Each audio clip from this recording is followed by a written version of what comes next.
feel like for myself, part of the reason to do the show was, and part of the reason why Gary agreed to be on the show with me is because we're just a couple like everybody else, and we fight and we have our, well, we don't really fight that much, but I don't know. I just kind of figure there's not that many people out there so much anymore, which is strange, saying that they're gay, and I had a platform to do so, and in some ways, I mean, a Brad World was like a very gay show, and I think a very positive. Everybody laughs. I love that.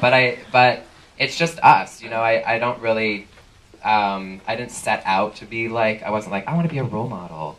I just kind of wanted to go about my business, and I'm glad that people have, the main thing that I wanted to be on the show was honest about who I am, and that's why I talked briefly about my sobriety, and that's why I talked about my relationship with my father, and that's why, I wanted the cameras to follow me and Gary, and the reason also why I cry so much too is because I just wanted it to feel like you guys were seeing a window into my world, and since I'm not a person that would like pick up this podium and like throw it at all of you guys,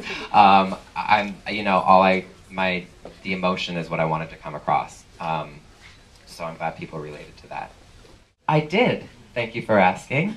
My lovely guide / media escort, Esther here, showed me a very, very good day. We did some vintage shopping. I got 4 blazers. And what was the name of that store we went to? I keep forgetting the name. Which one? Yeah, I went there. I got a bunch of blazers. What was the store I went shopping at? Oh yeah, Sid Mashburn. Whoa. I don't want to see that bill come in. 2 pairs of neon shorts, pair of neon tree torns, bunch of bow ties. I bought Gary a gift, because you kind of have to when you do like a big shop. Like, I got you something too. But I showed him what it was before, because every time I bring something home from him, he's like, like that. And I'm like, it's a gift. He's like, I don't really like it. So I showed him what I bought him before, and we're all good. But yeah, great stores here. Really, really good. And really good food. I feel like I've eaten enough for like a week. So much stuff. It keeps on coming into every time I leave my room and come back, it came back to like cookies and chocolate, like all kinds of stuff. And rice, and now Lucky Charm treats. It was like, I remember October, my last official day with Rachel was October 3rd, and I remember waking up on October 4th, and I literally had no idea what to do with myself. Like, going from getting 200 to 300 emails a day, and like 90 texts from her, and, from Jordan, and all of the other people that I worked with, my life literally came to a standstill, and I think not knowing that essentially what I was doing when I left her was I was starting my own business, and that didn't compute to me. All I thought was I was going to be a stylist on my own, and it was really hard. It was really, really hard. I didn't have a lot of work for the first like 3 to 4 months, and that was I talk about this in the book too. That the toughest pill to swallow was my first award season out on my own, and I did 0 people for nothing. Like, I didn't do a person for a party, I didn't do anybody, and I was driving around on Oscar day, usually, sweating, changing my t-shirt for like the 4th time, getting like panicked emails from people, and I was like picking up pizza for me and Gary and Jasper and Penelope, so.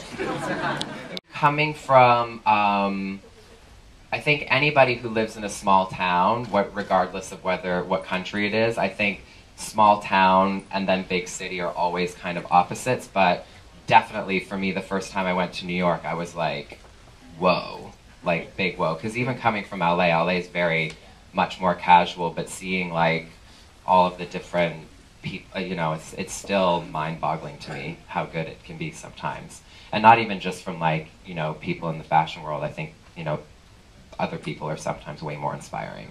So, yeah, it's always a treat to look around. It's a treat wherever I go, though. I was in Miami last night, and I was like, girls got some outfits going on there. I was like doing the big old, oh my god, what's that? Click! You know what I mean? Like, what's that shoe? Click! There were some real goodies out there. Things are good. I mean, we're talking and we're emailing, and I was just back in Toronto, and I was only there for a day, so we couldn't coordinate, but there's definite, like, progress there. He just received a copy of the book like 3 days ago. And I feel, you know, that I celebrate my dad as much as I celebrate my mom and my sister in the book, because I didn't want to come from a place of, because I love my dad. I mean, that's the bottom line. I don't really care what happens between us, as he's my father, and, you know, it's not, I think the biggest thing that I've learned in writing the book was seeing what I must have been like as a kid through my dad's eyes, because this happened like at like 3, 4, 5, 6, 7, got really bad in the teen years. My dad, like, I would come home with bags of dirty clothes from the Goodwill, and I would just put them down then because I was so angsty, and I would put them, like slap them down on the laundry room floor and like go upstairs and like blast Tori Amos, and, like light incense and smoke cigarettes out my window, like all full of attitude, and my dad would just be like disgusted by the stuff I brought home because there were like things living in it, but things are good, and I'll be going back to Toronto in April, and I'm sure I'll see him then. I have not, actually. I love wearing other people's clothes, and I think other designers do it so well.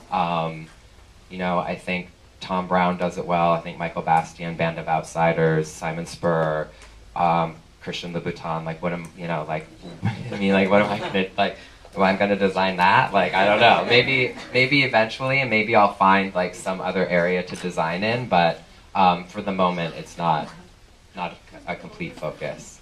I'd rather have a perfume first. Like me, like on a trapeze or something with like smoke behind, with like glittery shoes hanging off of it. I don't know what it would be called, like Enchanted or something. That's Britney's fragrance. Lawsuit. I'll give you 3. Number 1 is be persistent. Does that compute? Yeah. Okay. Because the reason why I say that is from my... I gotta go again. Sorry, guys. Is because the persistence. I mean, I got my job with Rachel. It was a year that I was emailing with her assistant. So, and I said this last night. There's a fine line between being persistent and being a creepy stalker. So, you know, I think it's just more about checking in, offering your services, seeing if there's any, you know, place for you in whatever capacity you want to work in. Number 2, I forgot number 3, so I'm gonna switch. I'm just gonna do 2. My new thing is, well, not my new thing because I wrote it in the book, is I've had so many interns come in, and I'll be like, I'll walk in after working like a 15-hour day and getting home from a fitting at 11 o'clock and being in the office at 8 a.m. and I'm like, hey, how are you? What's going on? They're like, I'm so tired. I'm like, excuse me? I'm really exhausted. I'm like, okay, like, don't tell anybody how tired you are. Seriously, especially if you get into like the magazine world. Everybody's tired, everyone's exhausted. Just say, I'm great, what can I do? Like, how can I help out? But telling people, I think just in our daily lives, I've noticed it on reality TV too. Gary and I make fun of it all the time. Like, why is everyone so tired? Like, stop being so tired. Have a coffee. Like, get on the treadmill for 30 minutes. Like, everyone's exhausted from doing what? Like, stop being tired. Jeez.